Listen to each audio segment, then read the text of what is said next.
बच्चों, आज हम पढ़ेंगे गैसीय नियमों का सैद्धांतिक आधार। गैसीय नियमों का सैद्धांतिक आधार। और ये जो आधार है, इसके लिए एक सिद्धांत दिया गया जिसे गैसों का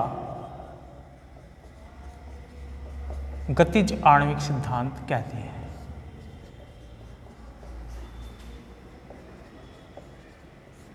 जो गैसीय नियम दिए गए, बायल का नियम, चार्ल्स का नियम या अन्य गैसीय नियम, वो वैज्ञानिकों ने अपने प्रयोगों के आधार पर दिए गए। उनके लिए कोई पहले से कोई सैद्धांतिक आधार नहीं था, कोई सिद्धांत नहीं दिया गया था। सीधे उन्होंने प्रयोग करके देखा, प्रयोग के आधार पर जो निष्कर्ष निकले उसके आधार पर वो नियम दिए गए। तो उनको हम प्रायोगिक नियम भी कह सकते हैं या अनुभाविक नियम भी कह सकते हैं। एक्सपीरियंस्ड लॉ हैं वो, उनका कोई सैद्धांतिक आधार नहीं है। जो गैस समीकरण की वहाँ पे व्युत्पत्ति हुई है उसको हम गैसीय समीकरण के अनुभाविक व्युत्पत्ति कह सकते हैं, जो सिलेबस में इस नाम से दी गई है। तो इन सब का सिद्धांत क्या था, किस वजह से ये इस तरह से नियम लागू हो रहे थे, गैस की आणविक संरचना के आधार पर इनको बताया गया कि गैस के जो आणविक संरचना है उसमें क्या हो रहा है, उसको ही गैसों का गतिज आणविक सिद्धांत क्या कहा गया। इस सिद्धांत की प्रमुख अवधारणाएं निम्नलिखित हैं। नंबर 1, प्रत्येक गैस छोटे छोटे कणों से मिलकर बनी होती है जिन्हें अणु कहते हैं। नंबर 2, गैसों के अणु अनियमित रूप से गति करते रहते हैं, लगातार गति करते रहते हैं। नंबर 3, अपनी इस गति में गैसों के अणु आपस में भी टकराते हैं और पात्र की दीवारों से भी टकराते हैं, और इस टक्कर में उनकी जो गति है वो लगातार परिवर्तित होती रहती है। मतलब उनकी गति कम ज़्यादा होती रहती है। तो एक अणु की कई गतियाँ हो सकती हैं तथा विभिन्न अणुओं की गतियाँ अलग अलग हो सकती हैं। तो इस वजह से गैस के अणुओं की गतिज ऊर्जाएँ भी अलग अलग होती हैं। नंबर 4, गैस के अणुओं की ये टक्करें पूर्णतया प्रत्यास्थ होती हैं।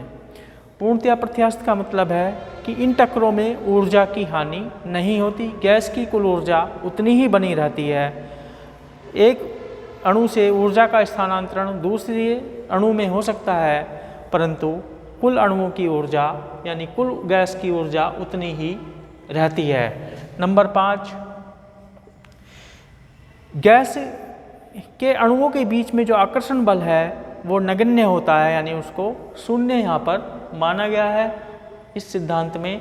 और नंबर 6, जो गैस का कुल आयतन है उसकी तुलना में गैस के एक अणु का आयतन नगण्य माना जाता है। तो जो पोस्टुलेट नंबर 5 और पोस्टुलेट नंबर 6 यानी अवधारणा नंबर 5 और अवधारणा नंबर 6 बहुत महत्वपूर्ण है, क्योंकि इसमें कहा गया है कि आकर्षण बल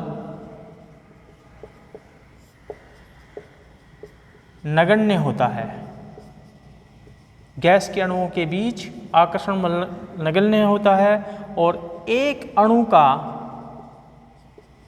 आयतन कुल आयतन की तुलना में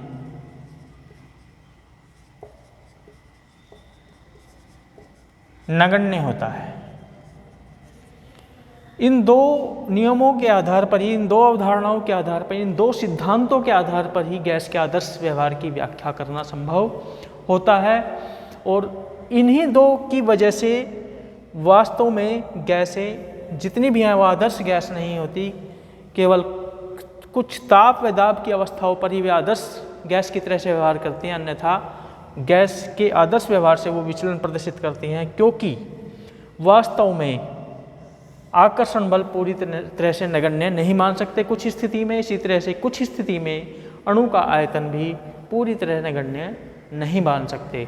तो गैसीय नियमों के इस सैद्धांतिक आधार पर, यानी गैसों के गतिज आणविक सिद्धांत के आधार पर बायल का नियम, चार्ल्स का नियम या अन्य गैसीय नियमों की व्याख्या या आदर्श गैस समीकरण जो हमने पढ़ी है PV = nRT, उनकी व्याख्या इन अवधारणाओं से सफलतापूर्वक हो जाती है।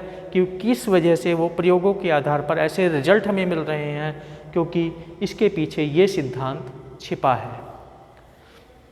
तो जैसे हम बायल के नियम को यहाँ पर समझते हैं इनकी सहायता से। बायल का नियम कहता है PV बराबर स्थिरांक,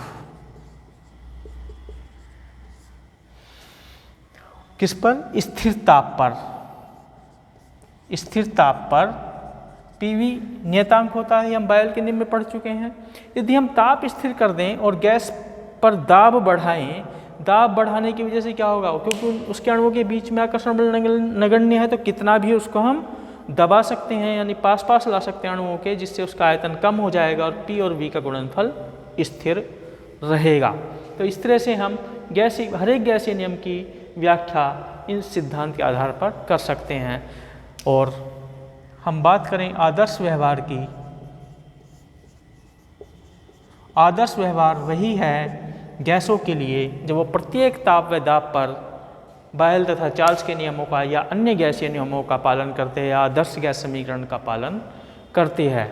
परंतु वास्तव में गैसें प्रत्येक स्थिति पर आदर्श व्यवहार का प्रदर्शन नहीं करती। उसकी वजह है जब हम दाब बढ़ाएंगे, बहुत ज़्यादा दाब हम बढ़ाएंगे तो अणु जब पास पास आ जाएंगे तो एक स्थिति आएगी, मैंने बताया था कि फिर उससे ज़्यादा पास पास में नहीं आ सकते, क्योंकि उससे ज़्यादा पास पास में आएंगे तो फिर वो द्रव में बदल जाएगी, गैस ही नहीं रहेगी।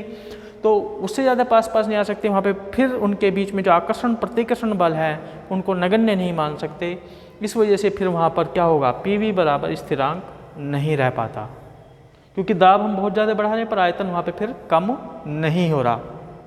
दाब कितना भी बढ़ा लो पर आयतन कम नहीं हो रहा, तो फिर वहाँ पर बायल के नियम का पालन नहीं हो रहा। इसी तरह से चार्ल्स का नियम का पालन नहीं होता या अन्य गैसीय नियमों का पालन नहीं होता। तो इस स्थिति को हम कहते हैं आदर्श व्यवहार से विचलन।